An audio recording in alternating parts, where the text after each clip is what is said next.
Nixon is, without doubt, the most enduring political figure of the century, having staged one of the greatest political comebacks of all time, only to be brought low by Watergate. Unfortunately, because of Watergate, many of his greatest accomplishments have been buried in the ashes of history.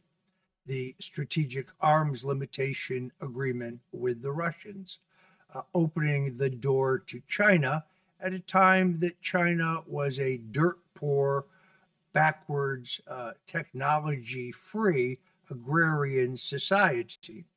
There was no way for Richard Nixon to see that 30 years later, the Bushes and the Clintons would give Clinton most favored nation trading status, which is what made them the danger they are to America today. It was also Nixon who ended the war in Vietnam, started under John Kennedy, but escalated under his predecessor, Lyndon Johnson.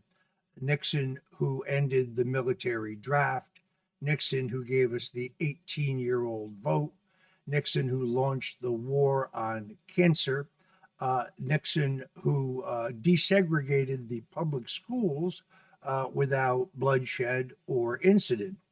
Now, without question, Nixon made a number of major egregious errors beyond Watergate. Closing the gold window, probably his greatest single mistake. Actually, he was talked into that by his Treasury Secretary, John Connally, the former Democrat governor of Texas, who most famously was wounded when John F. Kennedy was killed on November 22nd, 1963.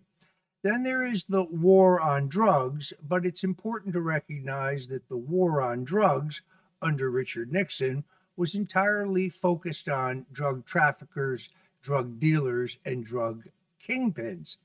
The current drug laws that grow from the 1994 crime bill, written by Senator Joe Biden and signed into law by Bill Clinton, where the harsh mandatory penalties for the first time nonviolent crime of possession of small amounts of drugs for personal use have been responsible for the mass incarceration of hundreds of thousands of poor people and black people is quite different than the war on drugs launched by Richard Nixon.